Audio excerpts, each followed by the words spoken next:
today I'm cooking corned beef. I have a 17-pound corned beef here. I'm going to rinse it off. Just took it out the packaging and let you guys see what I do to corned beef. And it's pretty basic, and we'll get to the seasoning soon. Let me rinse this off and cut it in half, and I'll explain to you what I did. Now, anyway, this 17.5-pound corned beef has already been corned, meaning that the beef brisket has been pickled already. And that's all the corned beef is a pickled beef brisket. So it's been pickled, but it's been pickled basically. And I have some seasonings that, and I don't know if you know what Slimans is or where Slimans is, but it's one of the best corned beef places in the country. And I'm trying to make this corned beef taste like that. And I found a seasoning called, from the Yankee Pickler Seasoning Company, that makes it taste just like that. And Slimans is the best corned beef I've ever tasted.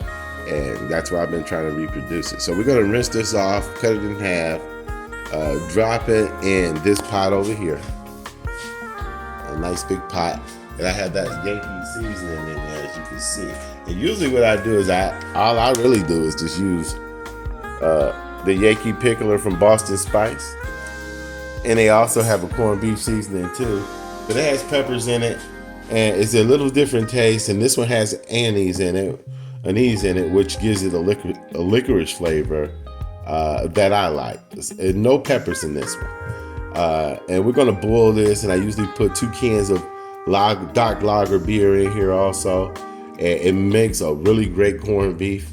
After you cook the corned beef for 4 or 5 hours, let it cool, because if you don't, it'll just rip a piece of shred. So we're gonna let this boil, and then we're gonna throw the corned beef in there and a couple cans of beer, and let it cook for 4 to 6 hours. And have some nice tender corned beef. We'll let you see what that looks like when I get finished. And in the meantime, peace and love. Big Wheels out. I got something real funny to show y'all. Now, with this big ass 17-inch corned beef, look what they gave me. That little ass seasoning packet. What the hell is that gonna do to season all of that? Boy, they was just trying to be funny. So one thing I do want to tell you guys, when you're cooking a corned beef, and when you're picking out one, you want one that's flexible like that. If it's flexible like that when you buy it, it'll be flexible like that when you cook it, unless you don't cook it long enough. And also, when you're rinsing off meat, always rinse off meat in cold water. Never rinse off meat in hot water, because you're cooking it. Now we're just gonna cut this one out, cut it in half, so that it'll fit in the pot. Now I hope it fit in the pot, because I got so much, because it's so big. But we're gonna cut that right with the grain.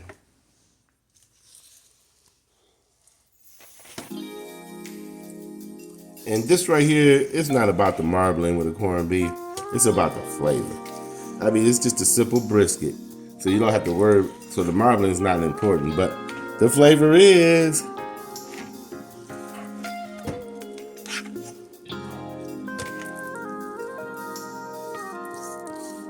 Now, what you do want to do though is trim some of this fat off, because although the fat gives it some flavor, I usually cut some of it, a lot of it off, because we don't need all that fat and flavor. Because there's fat on, look at that, there's hard fat there. If I cut that, you'll see. That's just a lot of fat. We don't need all that fat. And sometimes I cook it with it and cut the fat off afterwards. That's what they do at Slimans, I guess.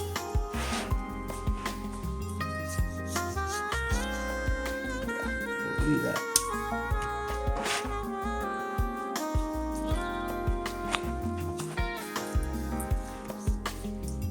This knife is sharp now. I just sharpened this knife, but the fat is flimsy.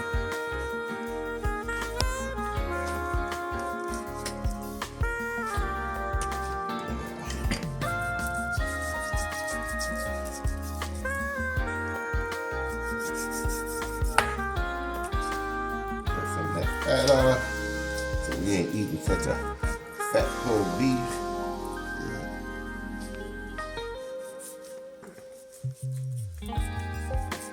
Yeah. Excuse me, baby.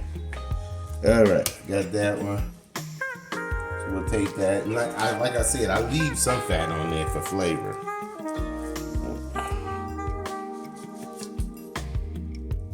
And I like to leave the hard fat, not the soft fat. This is called trimming. I'm just trimming the fat from the meat. I'm no expert at this. This is how I do it. I'm an amateur at cutting this off. But that doesn't lie. That comes out good for me. Alright, then we'll take this. And we'll drop it in there once the water starts boiling. And go get me a can of beer to put in there. And we're gonna cook us some corned beef. And I wish I could send you a piece, but we'll talk about that later. Yeah. Now this you really don't want fat on this little thin ass piece.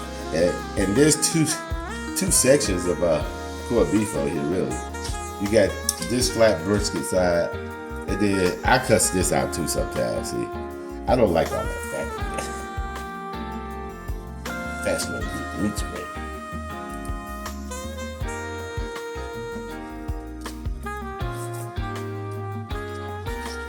So this cut off.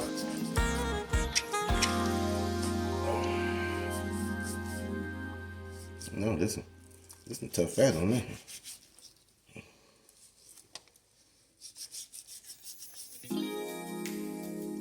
Nice lean corned beef. That's what I like.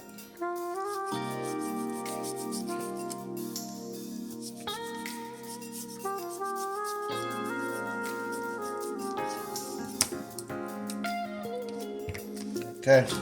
So I'm just gonna cut that little fat off that you saw.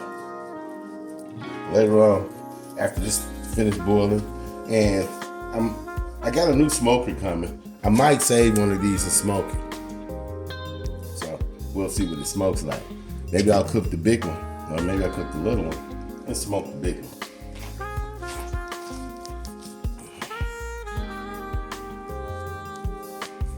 Okay.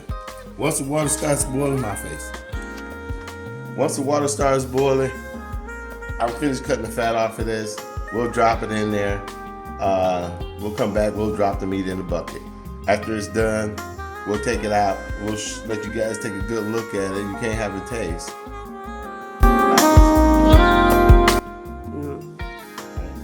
Yeah. All right. So I finished cutting the fat off of this. I'm gonna take it, put it in this pot over here. Hopefully I don't have too much water in there. And we're gonna boil it 4 to 6 hours, however long it takes to get done. You'll know when you stick a fork in it and it just spins around. And then we're gonna come back, let it cool, slice it up with our slicer, and eat. Until then, deuces. So of course what you wanna do is cut not with the grain, but against the grain. And when you do that, it helps you be a little bit more tender too. But as you can see how tender, I don't even have to cut. Look, just it's so tender you can just push the knife through without even cutting. And you should smell this. And when I say that this tastes just like Slimer's, it may be a little bit better. And I'll give you, and I think I did already, the seasonings for it. That's how tender that is. But like I said, look at that. See, you know that's tender, right? See if it fall apart.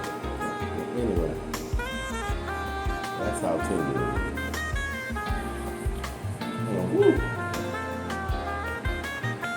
Man, that's good. Wow. It's a flavor burst. Now, with that seasoning packet that I put on there, if you really want to make it taste good, I suggest, and if you don't have high blood pressure, I suggest that you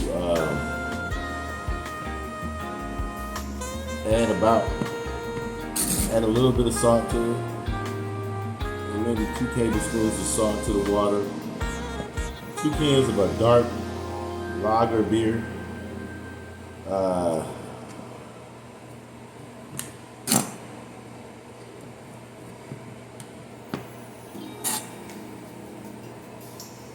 And some garlic. Doesn't matter if it's whole or minced, it doesn't really matter. You just want that garlic flavor in there. And I guarantee you have the best corned beef you've ever tasted.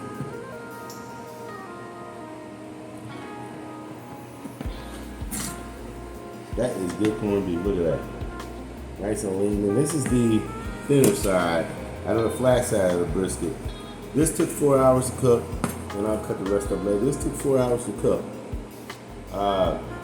And the bigger side took 5 hours to cook. But it's just that simple, folks. That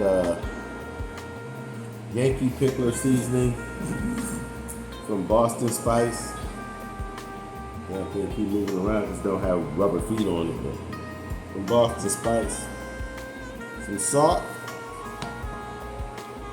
some garlic, and 2 cans of lager beer.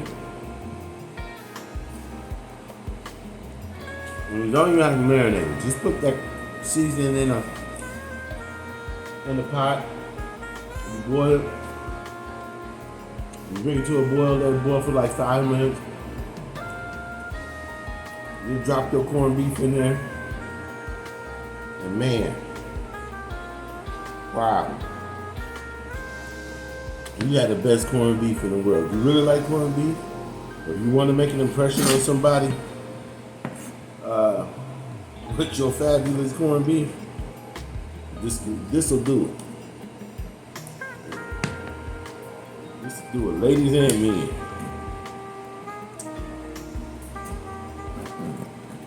Look, I'm not even slicing. And I tell you, when you're buying corned beef, like I said before, you want to make sure that you lift it up and get a flimsy corned beef. Because if it ain't tender when you buy it, it ain't going to be tender when you cook it.